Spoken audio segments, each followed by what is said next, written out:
안녕하세요. 길버트 체스터턴의 책 정통 강독을 이어가겠습니다. 제 7장 시작할 차례입니다. 제목이 영원한 혁명입니다. 제가 일주일에 3번씩 이 체스터턴의 강독을 업로드합니다. 앞에 거 쭉 이렇게 몰아서 녹화해 놨다가 차례대로 올리고 있어요. 자, 앞에 거 이제 몰아서 녹화한 다음에 오늘 여기 이제 7장 시작하는 요 때하고 이 간격이 좀 깁니다. 그 사이에 다른 일들이 좀 있고 해서 못 하다가 오래간만에 제가 이 책을 대했습니다. 이 길버트의 글이 처음부터 말씀드린 것처럼 상당히 따라가기가 좀 까다로워요. 뭐 다른 건 다 접어두고 그 완전히 그 본인이 설명했던 것처럼 요정의 나라에서 노는 사람처럼 글을 쓰고 있습니다. 우리는 현실에서 살잖아요. 뭐 정치가 어떻고 그리고 뭐 먹고 사는 문제 있고 사람 관계 그렇고 온갖 그 뉴스 홍수 안에서 살죠. 뭐 쓸데없는 것도 많은데 어쨌든 쓰레기 같은 것도 많은데 거기서 벗어날 수가 없습니다. 그게 일상이에요. 근데 이 체스터턴은 전혀 다른 세계에서 살고 있어요. 뭐 시인들이나 예술가들도 다 그런데 이분은 유독히 좀 그렇습니다. 유독히라고 말할 건 없겠죠. 뭐 저 사람만이 아니라 뭐 그렇게 사는 사람들이 많이 있는데 그 현실과 동떨어져서 사는 듯이 보입니다. 그러나 동떨어져 있는 건 아니에요. 그 현실과 저들이 경험하고 있는 세계가 이 신비롭게 연결되어 있습니다. 근데 그 연결되어 있는 거를 잘 우리가 따라가지 않으면 그게 우리에게 들어오지가 않습니다. 사실은 물리학이나 화학이나 생물학, 고고학, 뭐 심리학 이런 뭐 전문적인 영역은 다 그런 관계를 일상과 맺고 있습니다. 제가 이 체스터턴의 글을 완벽하게 소화해서 편안하게 여러분들에게 말씀드리지 못하는 변명을 구구절절히 하는 것 같아요. 어렵다는 얘기를 제가 자꾸 하는 거죠. 근데 뭐 꼭 그래서 이렇게 구구절절히 말씀드린 건 아닙니다. 이러한 시각이 있어야만 사실은 성경의 세계도 들어가는 거예요. 성경도 좀 이상하지 않습니까?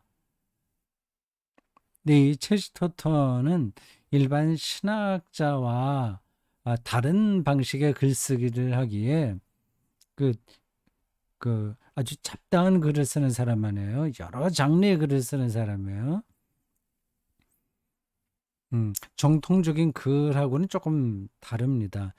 어, 그래서 그러한 특색을 정확하게 우리가 포착하지 않으면 그 좀 낯설게 느낀다. 이제 그 얘기를 하려고 하는 거죠. 제가 오래간만에 이 사람의 책을 손에 들었습니다.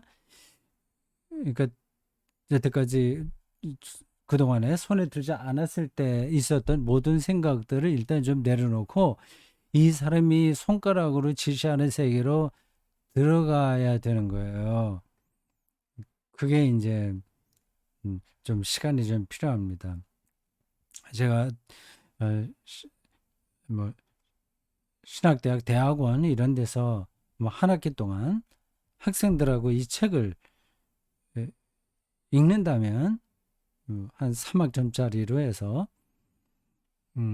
같이 읽고 토의한다면 충분하게 소화한 상태에서 하겠죠. 근데 제가 그렇게 준비를 하지 못해요.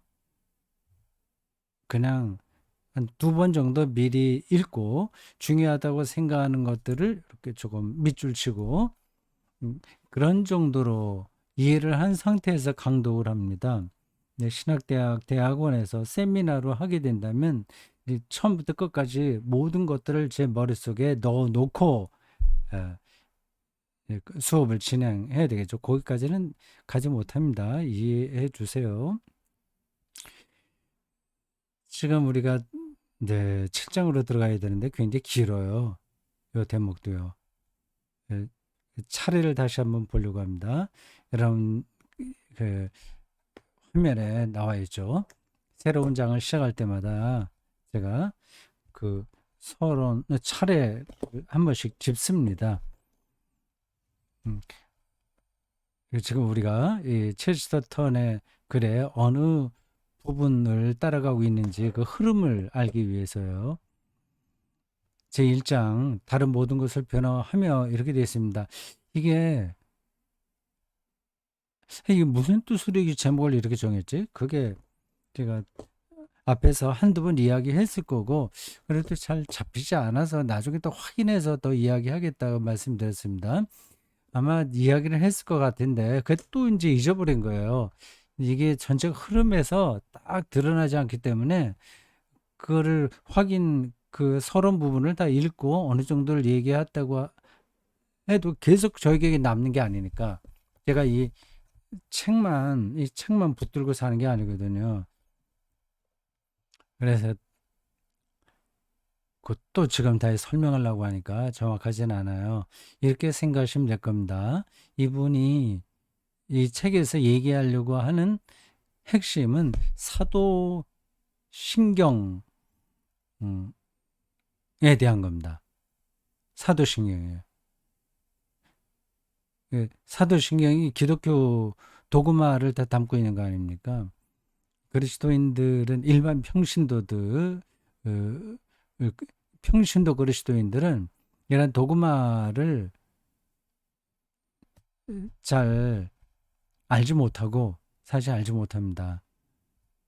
그리고 그냥 어색하게 생각을 합니다. 아니면 잘 모르면서도 아는 것처럼 생각합니다.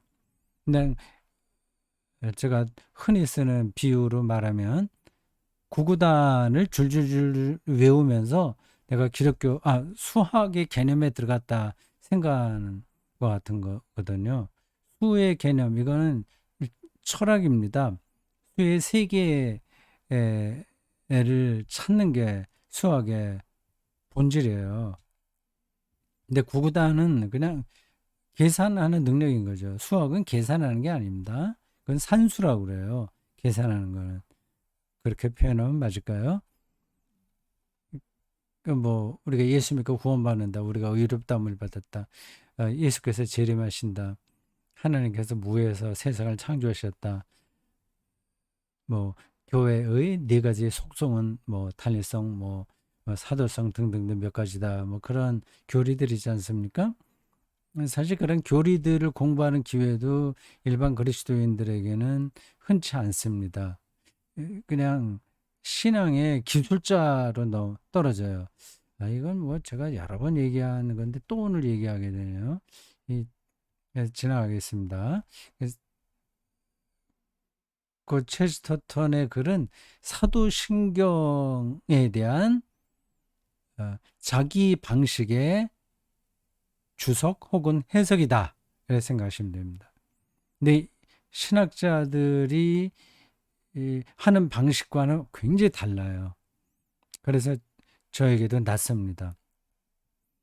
사도신경을 해석한 신학자들이 오죽이나 많습니까? 제가 전공한 판넨베르크도 어, 사도신경 해설을 썼습니다. 그 원제 이름이 글라우벤스 베켄테니스예요. 글라우벤스 베켄테니스. 글라우브 영어로 독일어로 글라우벤은 믿는다는 거거든요. 네. S를 붙여서 소유격 만들어 글라우벤스 베켄테니스. 베켄테니스는 고백이라는 뜻입니다. 그러니까 신앙 고백이죠. 그 우리가 일반적으로 영어로 많이 사용하잖아요. 영어로는 조금 의미가 달라요. 어포슬스 크리드라고 합니다. 어포슬, 사도들의 신조 이렇게 하죠. 판넨베르크도 그 글라우벤스 베켄테니스를 썼습니다. 많은 신학자들이 썼습니다. 그 파넨베르크 그 책은 제가 번역을 했고 그 번역한 책을 텍스트로 해서 또 강독을 했습니다. 굉장히 길게 했어요. 그거를 누가 이렇게 그 강독을 듣고 그거를 다시 글자로 풀어서 그걸 뭐라 그러죠? 녹음된 걸 풀어서 텍스트로 만든 게 있어요. 그걸 책으로 묶어냈습니다. 한번 보시죠. 가지고 계신 분들은 두고두고 반복해서 읽어야 됩니다. 그리스도교 그 세계를 오롯이 담고 있는 크리드가 사도신경이다. 물론 니케아 신조도 있죠. 니케아 콘스탄티노플 신조도 있고 그 뒤로도 신조가 많은데 서방 로마 가톨릭 교회와 개신교회가 붙들고 있는 신조의 가장 중요한 거는 이제 사도신경입니다. 이제 그것을 변호한다는 뜻으로 이 체스터턴이 모든 것을 변호하며 이렇게 제목을 단 것 같아요. 영어로 어떻게 되어 있는지 궁금합니다. 원서가 없어서 제가 확인을 못하는 게 아쉽습니다. 저러니까 확 들어오지 않으니까 이걸 직역으로 하지 말고 약간 다른 식으로 번역을 해줬으면 낫지 않을까 싶기도 한데 뭐 꼭 의역이 좋은 것도 아니에요. 그리고 저런 전문적인 글 쓰는 사람들의 글들은 가능하면 그 의역을 하지 않는 게 좋습니다. 왜냐하면 그 저술가가 쓰는 용어 자체가 많은 것들을 함축하고 있기 때문입니다. 그리고 의역해버리면 이게 함축성이 떨어지게 돼요. 그래서 번역은 정말 힘든 작업이에요. 2장 미치광이입니다.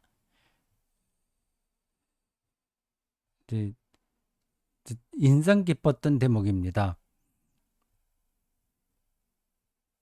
그 당시 네로라는 학자들이 체스터턴이 보기에는 미치광이다. 정신병원에 있는 사람들과 비슷하다고 말하네요. 이제 그 어떤 뜻인지는 아시겠죠? 자기가 알고 있는 그 작은 영역 범주적 그걸 기준으로 해서 자기가 알지도 못하는 것까지 다 아는 것처럼 말하는 걸 보니 그건 정신병원이 있는 사람들이 하는 짓거리하고 똑같은 거 아니냐 그렇게 얘기를 합니다. 그 진화론, 뭐 또 유물론, 뭐 합리주의 그런 걸 근거로 해서 기독교를 어느 정도 비판하는 게 아니라 완전 맹폭하는 맹폭 그런 학자들을 그렇게 보는 겁니다. 어떤 안경을 쓰고 있느냐에 따라서 세상을 다르게 보잖아요. 근데 안경을 벗어야 되는데 그 안경 그 색깔 있는 안경으로만 자기가 나는 지금 이런 색깔의 안경을 썼지 그거를 파악을 한다면 그러면 괜찮은 거죠. 근데 그거를 전제하지 않고 세상이 다 파랗다거나 빨갛다거나 그렇게만 주장하는 게 미치광이다. 이게 그냥 독선적으로 일방적인 기독교 변호의 관점에서 체스터턴이 얘기하는 게 아니라서 설득력이 있었습니다. 근데 저런 관점들은 지금 신학자들도 계속 유지하고 있습니다. 그 리차드 도킨스의 뭐 만들어진 신이라든지 이런 책들이 얼마나 경솔한지 현대 신학자들 또 좀 생각이 있는 과학자들도 다 그렇게 생각을 할 겁니다. 정말 경솔한 거거든요. 근데 그러한 책들이 어떤 이들에게는 매력적으로 들립니다. 속 시원하게 들리는 거예요. 근데 심리적인 문제죠. 3장 생각의 자살입니다. 지금 제가 이 차례를 한번 쭉 훑어보는데 사실은 이 차례만 갖고 체스터턴이 정통에서 뭘 얘기하려고 하느냐를 따라갈 수 있어요. 뭐 그렇게만 하더라도 공부로서는 최선입니다. 사실은 어떤 책 읽기에도 다 마찬가지예요. 그 차례를 붙들고 차례를 따라가면서 그 책을 쓴 사람의 논리를 설명하면 되는 거죠. 그러면 책을 충분히 소화한 겁니다. 근데 그 장에 들어가서 디테일한 거는 우리가 놓칠 수도 있어요. 뭐 그게 어쩔 수 없죠. 우리가 책 읽기에서 어떻게 우리 인공지능입니까? 뭡니까? 안 되거든요. 그러니까 그런 것에 대해서 너무 불안하게 생각하지 않으셔야 됩니다. 저도 이 강독을 섣불리 시작을 하긴 했는데 이 책을 우연하게 보게 돼서 C.S. 루이스를 먼저 봤죠. C.S. 루이스가 추천해서 그랬나? 어떻게 다른 그 체스터턴의 작은 책 그거를 보게 됐고 근데 그거를 어느 강독인가에서 내가 얘기했더니 어떤 또 그 데그센터 교회인이 그 정통이라는 책도 있다. 그것도 한번 강독해라. 그런 얘기가 나와서 선뜻 그냥 뭐 원한다고 하니까 한다 이렇게 얘기를 했는데 이제 소화하기가 어, 뻑뻑한 네, 좀 소화불량이 걸릴 수도 있는 그런 책입니다. 이 디테일한 부분들을 다 따라가려면 너무 힘들어요. 그게 이 사람의 글쓰기가 그 당시에 시사적인 그 영국 그 사회 그리고 지식인들 그 유럽 사회의 정신세계 현상들 그리고 체스터턴과 아주 실제로 공개석상에서 논쟁했던 사람들과의 대화 이런 것들을 다 알고 있어야 따라갈 만한 내용들이 있거든요. 그걸 우리가 지금 도저히 안 되는 거예요. 그리고 이 사람의 독특한 글쓰기의 하나인 풍자, 이런 것들도 지금 우리가 따라가기는 만만한 게 아닙니다. 뭐 그런 건 다 놓친다고 하더라도 이렇게 전체 차례에서 그 흐름을 우리가 붙들기만 하더라도 이, 이책 읽기에서 그렇게 잘못된 건 아닙니다. 잘못됐다기보다 좀 소홀한 건 아닙니다. 이 차례를 얘기하다가 오늘 시간 다 가면 그런데 어쨌든 첫 장은 좀 시작을 하긴 해야 되겠어요. 그래도 이 장을 시작할 때마다 차례를 다시 한번 확인하는 것도 중요합니다. 생각의 자살 3장입니다. 생각의 자살. 이건 생각을 많이 한다는 이성적이라고 하는 그 합리주의 그들이 오히려 생각이 멈췄다. 그 얘기를 하는 겁니다. 왜 그러냐는 거는 더 안에 들어가서 보십시오. 그 2장하고도 다 연관되는 문제예요. 그쪽으로 접근하는데 아주 독특하게 합니다. 이 사유의 이 흐름이 그리고 그걸 언어로 만들어내는 그 솜씨가 아주 현란해요. 어쨌든 핵심은 그 이성적이고 합리적이라고 하는 사람들의 생각이 오히려 생각을 멈춘다. 상상력이 떨어져 있다. 자기가 아는 것만을 절대 안다. 뭐 이 얘기입니다. 요정의 나라의 윤리. 윤리라는 말까지 붙인 필요가 없기도 한데, 근데 그렇게 붙여야 될 이유는 또 있긴 있습니다. 그건 제가 또 여기서 길게 설명하지 않겠어요. 그러니까 이성적이고 합리적인 학자들이 생각을 깊이 하는 게 아니라 오히려 요종 나라에 들어간 사람이 생각을 더 깊이 한다. 상상력이 풍부해진다는 겁니다. 요종의 나라는 상상력이잖아요. 그러니까 이성 실증주의는 사실은 그렇게 모든 세계를 다 파악할 수 없다는 겁니다. 근데 우리는 요종 이제 이야기 그 언어 자체가 그건 어린아이들이 좋아하는 그런 세계 요 정도로 생각하잖아요. 그렇지 않은 겁니다. 그 이성주의가 너무 이제 우리의 생각을 단조롭게 만들어요. 하여튼 그런 부분들을 잘 생각하시기 바랍니다. 요정 나라의 상상력이 오히려 세상에서 인간답게 살 수 있도록 강력한 힘을 제시해 준다. 그래서 윤리라는 말을 붙였어요. 세계의 깃발. 정말 에, 에,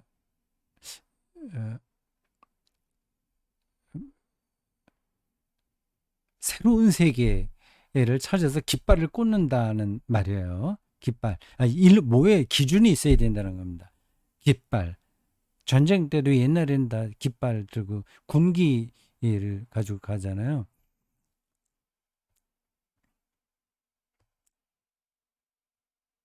근데 기독교야말로 세계의 깃발이다. 그 얘기입니다. 한마디로 끊어서 얘기하면. 근데 그게 왜 그러냐는 게 6장에 나와요. 6장이 이제 기독교 역설이에요. 역설.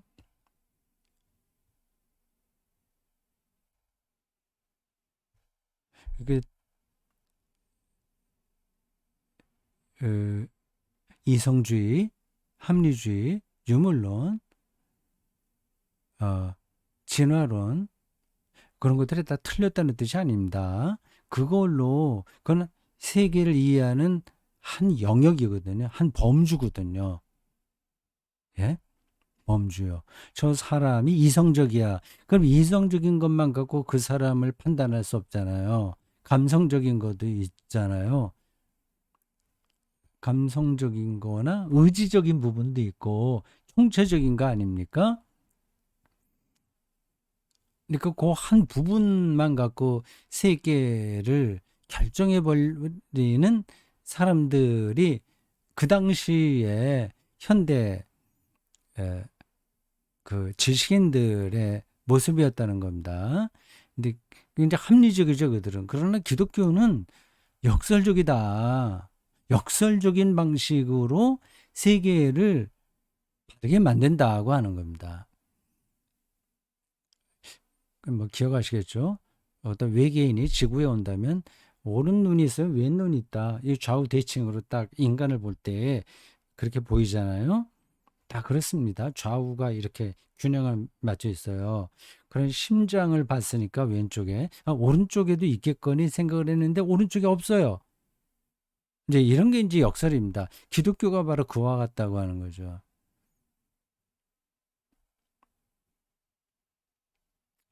그래서 6장의 마지막 대목이 인상 깊어요. 그 이리 뛸지 저리 뛸지 모르는 거친 마차가 세상이에요. 인간이 그렇게 이성적이지 않아요. 이걸 전제하는 겁니다. 예, 인간을 계몽시키면 또 가난을 면하게 하면 사람이 사람답게 사냐? 그렇지 않다는 겁니다. 그러니까 어디로 튈지 모르는 그 난폭한 말이 끄는 마차예요. 말이에요. 근데 기독교는 그 길들여지지 않은 경주마를 길들이고 있는 거다. 채찍을 들고 마차를 타고 위에서 어느 때는 그걸 강력하게 막고 어떤 때는 칭찬하고 그러면서 바른 길을 갈 수 있도록 하는 거라서 이상하게 어떤 이들에게는 보일지 모르나 그게 유일한 길이다. 그렇게 얘기하고 있어요. 7장에는 무슨 얘기하냐. 영원한 혁명이에요. 그래서 7장, 8장, 9장 요거 영원한 혁명인데 정통신앙 요 8장도 재미있겠어요. 로맨스라는 말 이건 뭐 낭만이다 이제 그렇게만 생각하시면 안 돼요. 신비와 신비적이라는 뜻과 로마라는 뜻이 같이 어원적으로 보면 연결돼 있다고 하네요. 그러니까 중심인 거죠. 정통신앙의 신비적인 정통주의 뭐 그렇게 권위와 모험가 그러니까 이 권위가 그리스도교 안에 있다는 걸 거고 그러나 모험적으로 세계를 길들이고 있다. 그런 뜻 같은데 아직까지 제가 전체 읽긴 했습니다만 뒷부분이 지금 그 정확하게 여러분들에게 설명드리긴 힘들어요. 7장 영원한 혁명입니다.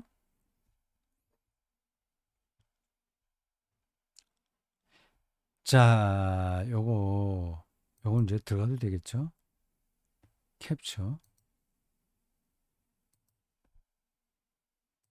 들어갑니다.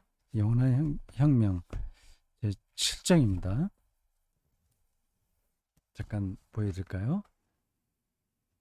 이렇게 되어 있습니다.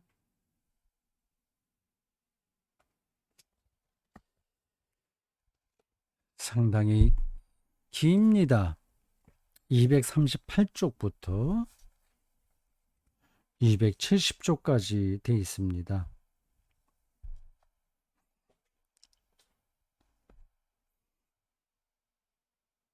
이 7장에서 체스터턴이 말하려고 한 핵심을 이렇게 설명할 수 있습니다.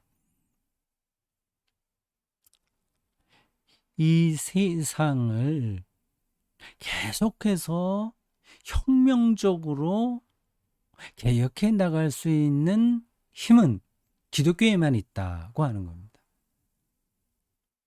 그 당시가 혁명의 시절이에요. 진보의 시절이죠. 저 사람이 활동하던 때요. 20세기 초기 초? 19세기 말인가? 1874년에 태어났으니까 이 사람이 30대 중반에 이 책을 썼다고 합니다. 그러면 네, 20세기 초반이네요. 한 26? 한 1910년 어간에 쓴 것 같습니다. 19세기, 20세기가 인류 역사에서 많은 진보가 일어난 때예요. 볼셰비키 혁명이 1918년인가 19년에 일어났고 이제 그 혁명 기운이 이미 있었던 거죠. 러시아도 그렇고 뭐 다른 나라도 그렇고요. 그리고 과학 발전이 대단했고요. 뭐 아인슈타인 뭐 등등 닐스 보어, 하이젠베르크 그리고 그 진화론은 뭐 그 이전에 이미 많이 나왔고 칼 막스 그리고 인간의 심증 심리학 그거 뭐 이루 말할 수도 없죠. 그런 때 그러니까 혁명에 불이 붙었을 때입니다. 물론 프랑스 혁명 뭐 더 거슬러 올라가야 되고 르네상스도 볼 수도 있는데 르네상스는 오히려 고전으로 돌아가는 거예요. 뭐 제가 그걸 일목요연하게 딱 끊어서 설명하기 힘듭니다. 하여튼 그 체스터턴이 활동하던 시대에는 세상이 아주 다이나믹하게 진보의 열정에 휩싸였을 때입니다. 그러니까 유토피아니즘이 팽배했을 때입니다.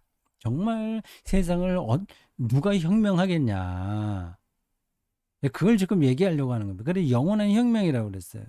영원한 혁명. 누가 영원한 혁명을 가능하게 하냐.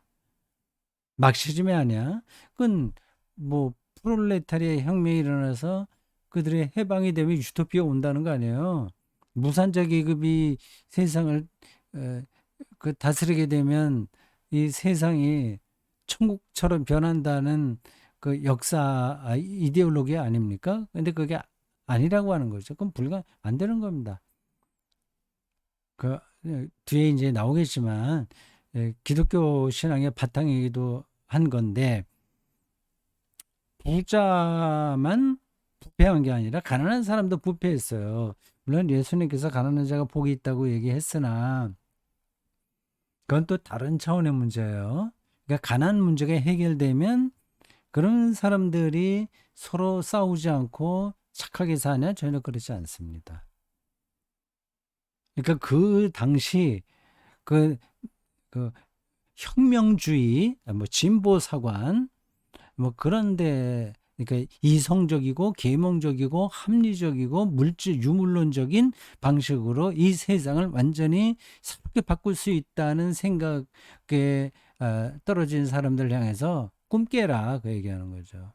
너희들이 그렇게 해서 기독교를 끌어내리긴 하려고 하는 것 같은데 기독교는 완전히 딴판이라고 비판하잖아요.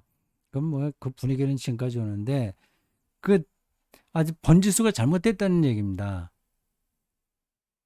그들의 방식으로는 혁명이 일어날 수 없다고 하는 거예요. 저 사람이 어떻게 보면 예언자적인 사람이네요. 그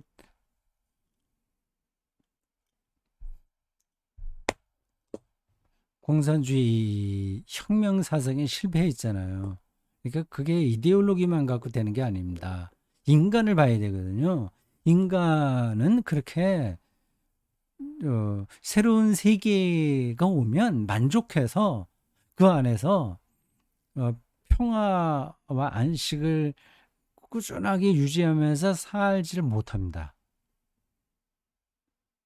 그건 우리 대한민국 현대사 지금 아주 현재에도 경험하는 거잖아요. 좀 진보적인 사람들이 정권을 잡는다고 해서 그들이 세상을 바르게 하냐? 뭐 좀 바르게 저도 그런 쪽에 있는 사람이라서 기대를 하긴 하지만 그 사람들 자체가 선하냐? 전혀 안 그렇습니다. 그러니까 진보적인 인사가 정치를 한다고 해서 너무 기대하진 말아야 돼요. 그나마 나으니까 얘기하는 거지 절대적으로 옳지는 못합니다. 그들도 여전히 부패합니다. 그래서 이번 선거에서도 결과가 그렇게 나타났잖아요. 뭐 내로남불 그런 말이 먹히는 겁니다. 너희들이 정의를 위해서 그렇게 부르짖었는데 알고 보니까 뭐 당신들도 별로 정의롭지 않네 이렇게 하니까 크게 실망하는 거예요. 그건 실망할 필요가 사실 없는 겁니다. 그 개인은 그 예, 어, 옳을 수가 정의로울 수가 없습니다. 그래도 방향을 갖고 그쪽으로 나아가려고 하는 거 그걸 우리가 좋게 평가하는 거죠. 자, 영원한 혁명이 왜 당시에 이성주의적이고 합리적이면서 유물론적이고 계몽적인 유토피아니즘에서는 불가능하고 그리스도교에서만 가능하냐? 그걸 이제 첼스터턴이 이 7장에서 설명합니다. 어떤 건지 내용이 기대가 되죠. 자, 다음 시간에 또 보겠습니다. 마칩니다.